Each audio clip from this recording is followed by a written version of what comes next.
Assalamualaikum warahmatullahi wabarakatuh. Kembali lagi di channel ini. Kali ini saya akan menyampaikan tentang sifat elastisitas bahan yang merupakan lanjutan materi bab 2 di kelas 11. Tapi sebelumnya, kepada adik-adik yang baru bergabung, jangan lupa untuk like, comment, subscribe channel ini untuk mendapatkan konten-konten pembelajaran yang berkaitan dengan materi fisika SMA. Baik, kita lihat dulu tujuan pembelajaran. Setelah mengikuti pembelajaran, peserta didik diharapkan mampu: 1. Mendeskripsikan tegangan, regangan, dan sifat elastisitas bahan. Yang kedua, menjelaskan besaran-besaran yang mempengaruhi tegangan dan regangan. Dan yang ketiga, menentukan modulus elastisitas suatu bahan berdasarkan informasi yang diberikan. Keempat, menerapkan hukum Hooke dalam berbagai masalah. Kelima, menerapkan prinsip susunan seri paralel pada berbagai susunan pegas. Dan yang terakhir adalah menentukan konstanta elastisitas suatu bahan melalui percobaan secara jujur dan bertanggung jawab, serta mempresentasikannya. Baik, kita lihat dulu. Ini yang pertama, pengaruh gaya pada benda elastis. Saya akan ajak Anda untuk menonton video ini dulu. Video ini adalah jumping ya, dari ketinggian tertentu. Kalau kamu perhatikan di sini ada tim khusus yang menanganinya. Dan seseorang akan melompat dari ketinggian ratusan meter dari atas permukaan tanah ini dengan menggunakan seutas tali. Iya. Nah, bisa kamu bayangkan seandainya talinya tidak bersifat elastisitas, apa yang terjadi dengan orang yang lompat tadi? Maka bisa kita pastikan pinggangnya bisa patah, ya lengannya bisa patah. Nah, adanya sifat elastisitas ini memungkinkan gaya yang diberikan ke bawah itu diimbangi oleh gaya elastisitas atau gaya pemulih bahan tersebut.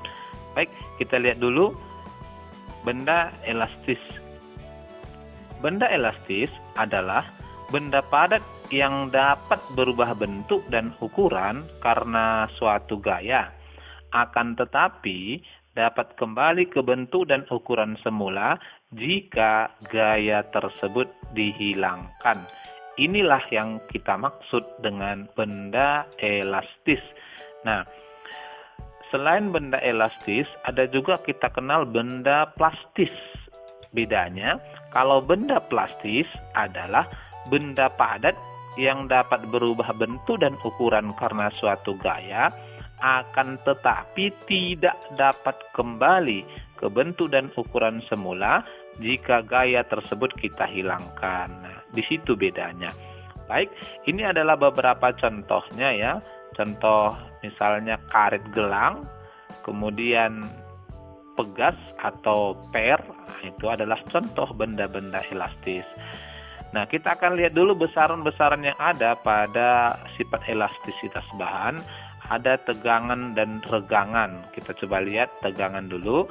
Tegangan atau kita simbolkan dengan tau, diartikan sebagai perbandingan antara gaya yang bekerja pada benda dan luas penampang bendanya.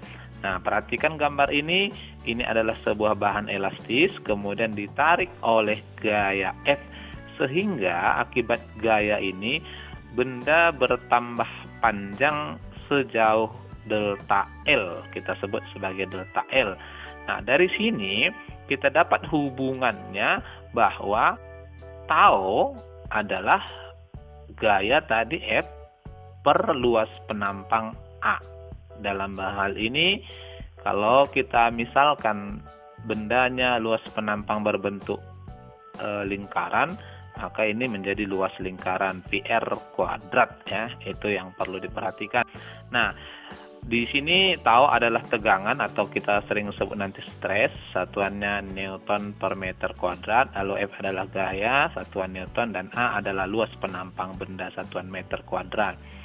Yang kedua adalah regangan. Nih, kita simbolkan dengan epsilon ya. Banyak epsilon yang disimbolkan dalam besaran fisika, termasuk juga permeabilitas. Oke, juga di kelas 12 nanti kita kenal juga tentang sumber tegangan ya, sering disimbolkan dengan epsilon juga. Regangan atau strain adalah pertambahan panjang benda terhadap panjang benda mula-mula. Nah, dari pengertian ini kita bisa ambil hubungannya bahwa regangan sama dengan delta L per L. Inilah hubungannya. Lalu yang kedua, besaran-besaran yang juga terdapat pada benda elastisitas yang merupakan gabungan dari tegangan dan regangan kita sebut sebagai modulus elastisitas. Kita simbolkan dengan E atau sering juga disebut dengan modulus Young. Nah, perbandingan antara tegangan dan regangan pada benda-benda kita sebutlah dia sebagai modulus elastisitas atau modulus Young. Nah, dari definisi ini kita bisa ambil hubungannya bahwa E sama dengan tau per epsilon.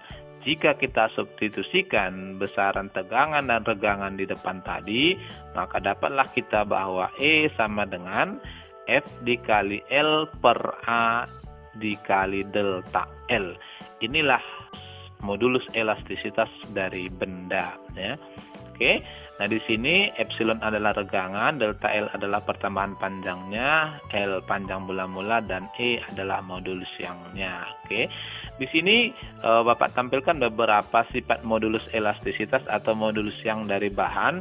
Misalnya ini besi ya, 100 kali 10 pangkat 9. Apa maksudnya ini? Maksudnya adalah untuk menambah panjang bahan ini sejauh 1 meter, maka diperlukanlah gaya sebesar yang kamu lihat di tabel ini. Sangat besar sekali. Oleh sebab itu tentunya sangat-sangat kecil pertambahan dari bahan-bahan benda padat kalau kita berikan gaya ya. Baik, yang berikut kita akan aplikasikan contoh soal. Sebuah kawat gitar mempunyai panjang 1 meter dan luas penampangnya 0,5 mm kuadrat. Karena dikencangkan, kawat gitar bertambah panjang sebesar 0,2 cm. Jika modulus Young kawat 4 kali 10 pangkat 11 Newton per meter kuadrat, hitunglah besar gaya yang diberikan pada kawat. Baik, dari sini kita ambil diketahui L-nya 1 meter panjangnya, luas penampangnya 0,5 mm kuadrat, kita standarkan 5 kali 10 pangkat minus 7 meter kuadrat. Lalu delta L-nya 0,2 cm, kita standarkan 2 kali 10 pangkat minus 3 meter. E-nya 4 kali 10 pangkat 11 Newton per meter kuadrat. Lalu ditanya F. Baik, dari persamaan modulus elastisitas tadi, E sama dengan FL per A delta L. Yang mau kita tentukan adalah F-nya, maka kita konversikan. Dari sini kita dapatkan F sama dengan E dikali A dikali delta L per L. Kalau kamu sudah benar mengkonversikan ini, maka tinggal kita substitusikan saja besaran-besarannya. Kita masukkan nilainya. F-nya sama dengan 4 kali 10 pangkat 11 itu nilai E-nya. Kemudian 5 kali 10 pangkat minus 7 itu A-nya. 2 kali 10 pangkat minus 3 itu tadi delta L per L. L-nya 1 meter. Sehingga kita dapatkanlah bahwa gaya yang diberikan pada tali gitar tersebut adalah 400 Newton. Yang berikut kita akan lihat juga hubungan antara gaya dan perubahan panjang pada pegas. Nah, ini misalnya ada sebuah pegas, kemudian kita berikan gaya F1, bertambah panjangnya, kita sebut X1. Lalu kita berikan gaya F2 yang lebih besar, bertambah panjangnya lebih besar lagi kita sebut X2. Lalu kalau begini bagaimana hubungannya? Nah, dari gambar, gaya pada pegas berbanding lurus dengan pertambahan panjang pegas. Semakin besar gayanya, semakin besar pertambahannya. Berkaitan dengan ini, maka dapat kita lukiskan grafik linearitas atau pertambahan gaya terhadap pertambahan panjang pegas seperti grafik ini. Jadi di sini nampak kalau F-nya semakin besar maka delta X yang kita simbolkan sebagai X tadi tambah besar, ya, dia berupa gradien. Oke. Nah, lalu pertanyaan, jika gaya terus diperbesar apa yang terjadi? Benda elastis seperti pegas mempunyai batas elastisitas. Artinya, jika gaya kita terus perbesar maka suatu saat benda tidak akan kembali ke bentuk semula. Ini adalah proses bagaimana jika sebuah benda elastis diperbesar gaya terus-menerus, maka akan ada 3 daerah yang bisa kita bagi-bagi di sini, 0 sampai A sampai B, dan di atas B. Nah, 0 sampai A kita sebut rentang linearitas. Dalam hal ini, jika gaya diberikan masih dalam batas rentang linearitasnya, maka benda tetap akan bertambah panjang. Lalu dari A ke B kita sebut rentang kritis. Nah, jika gaya tetap diperbesar, memang benda tetap bertambah besar, tapi sudah memasuki masa kritis, ya, gampang sekali untuk putus di wilayah ini. Lalu di atas B itu kita sebut rentang plastis, ya. Ketika memasuki wilayah ini maka benda elastis tidak akan kembali ke bentuk semula. Itu ada wilayah akibat dari pemberian gaya. Sehingga jika gaya yang diberikan melebihi batas elastisitas benda, maka benda tidak mampu kembali ke ukuran dan bentuk semula, dan suatu ketika benda akan patah atau putus. Inilah peristiwanya. Oke, yang berikut kita lihat dulu hukum Hooke. Ini juga bagian dari sifat elastisitas. Hukum Hooke menyatakan pada daerah elastisitas suatu benda, besarnya pertambahan panjang sebanding dengan gaya yang bekerja pada benda itu. Nah, ini tadi sudah kita bahas di depan. Nah, kemudian dinyatakan sebagai hukum Hooke. Besarnya pertambahan panjang sebanding dengan gaya yang bekerja pada benda, atau kita bisa tuliskan dalam bentuk persamaan sederhana, F per delta X sama dengan konstan, ya. Makanya tadi di awal kita lihat grafiknya berupa garis lurus. Nah, kalau kita nyatakan konstan ini sebagai suatu bilangan, bisa juga kita katakan F per delta X sama dengan K, ya, bilangan tetap. Nah, dari sini akan juga kita sering pergunakan persamaan menjadi F sama dengan K dikali delta X. Inilah populernya hukum Hooke, ya. F sama dengan K dikali delta X. Nah, di sini kalau kita tinjau dari pegasnya, kita juga bisa tuliskan sebagai F sama dengan min K dikali delta X. Arti minus di sini arahnya berlawanan dengan gaya yang kita berikan. Sehingga kalau kamu tarik misalnya pegas, kamu merasakan ada perlawanan dari pegas, nah itu adalah gaya dari pemulihnya, ya, gaya pemulih dari pegasnya. Arahnya selalu berlawanan dengan arah gaya, gitu, ya. Baik, di sini F adalah gaya, K konstanta gaya, ya, kita kenal dengan konstanta gaya pegas, satuan Newton per meter, dan delta X adalah pertambahan panjang pegas satuan meter. Yang berikut kita akan lanjut ke susunan pegas. Nah, dalam hal ini kita akan pergunakan nanti gabungannya, ya. Di dalam susunan pegas kita kenal susunan seri dan susunan paralel, ya. Oke, kita lihat dulu susunan seri. Nah, ini adalah gambar dari pegas yang disusun seri. Boleh seperti ini horizontal atau boleh juga vertikal. 3 pegas ini kemudian diberikan gaya F. Nah, apa yang menjadi karakteristik dari susunan seri pegas? Yang pertama yang perlu kamu pahami, kalau pegas disusun secara seri, gaya yang dikerjakan pada masing-masing pegas sama dengan gaya total yang diberikan. Jadi, gaya yang diterima F1 sama dengan F2, sama dengan F3, sama dengan gaya totalnya. Inilah karakteristik yang pertama. Karakteristik yang kedua adalah pertambahan panjang total merupakan penjumlahan pertambahan masing-masing pegas. Jadi, dalam hal ini delta X total dari ketiga pegas itu adalah penjumlahan dari delta X1 tambah delta X2 tambah delta X3. Inilah dua karakteristik dari susunan seri. Nah, kita coba kaitkan berdasarkan hukum Hooke bahwa kalau kita mau konversi, bahwa tadi F sama dengan K dikali delta X.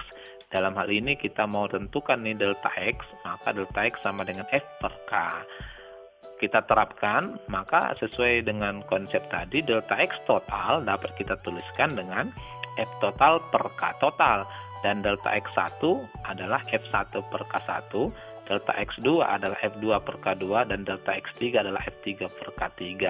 Nah, inilah nanti yang akan kamu pergunakan jika kamu diminta menguraikan ke masing-masing pegasnya.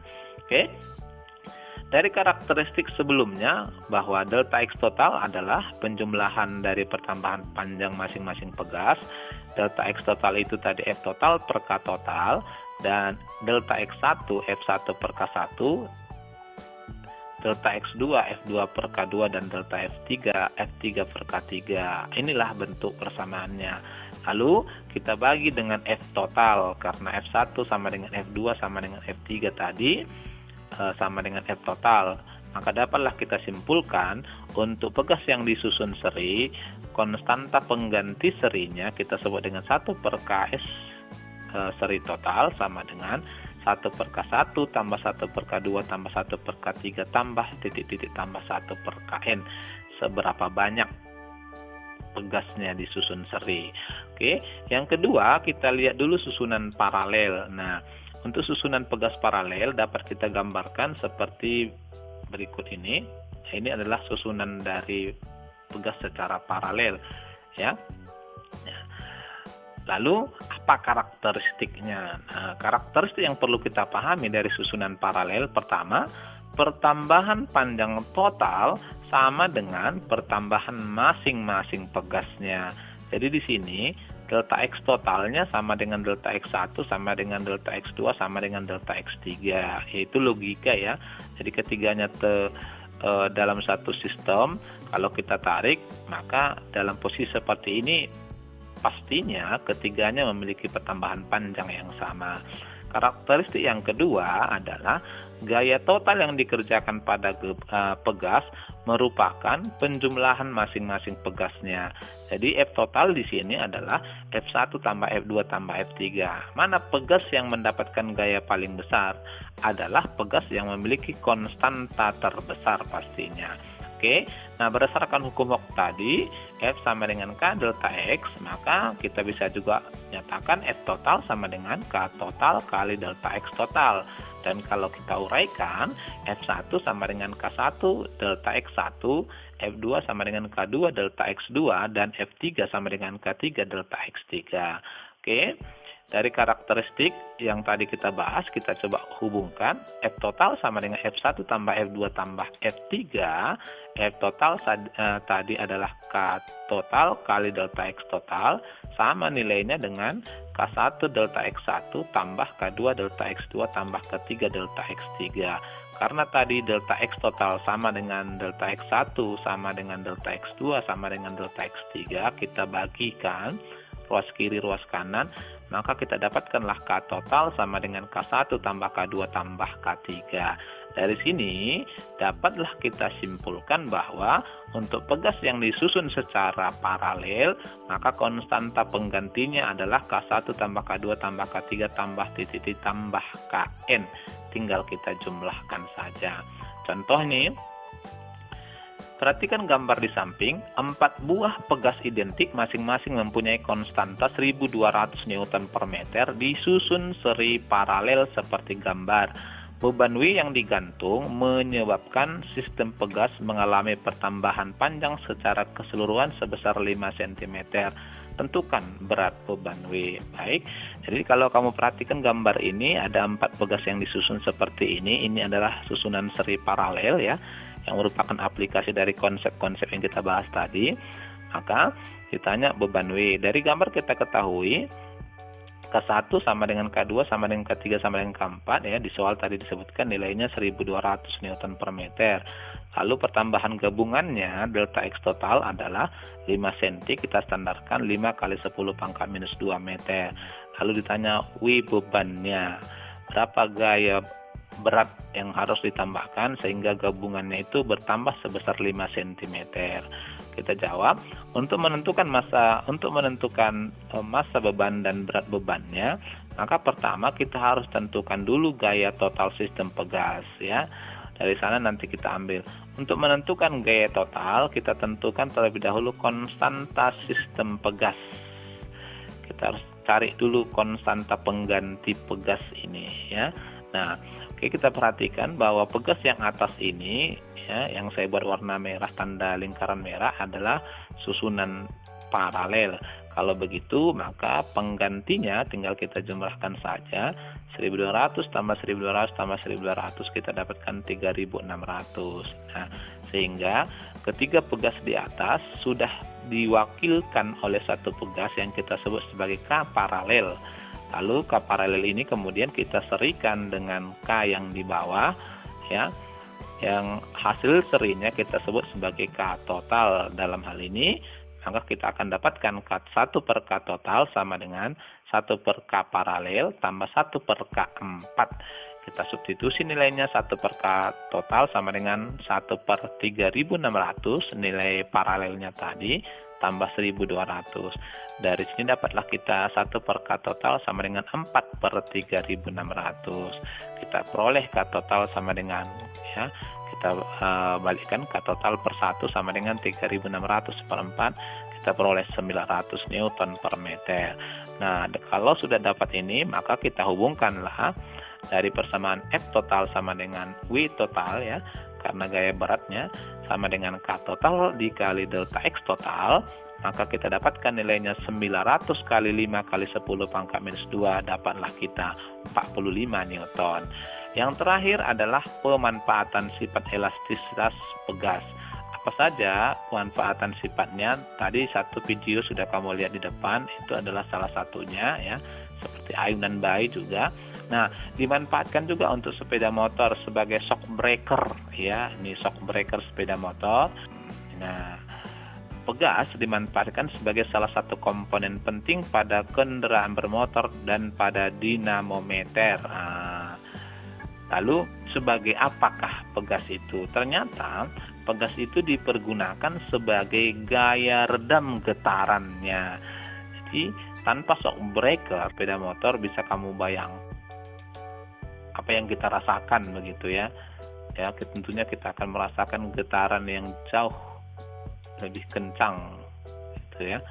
Baik, barangkali inilah materi tentang elastisitas bahan. Selanjutnya akan diperkuat dalam bentuk penugasan. Barangkali demikian. Assalamualaikum warahmatullahi wabarakatuh.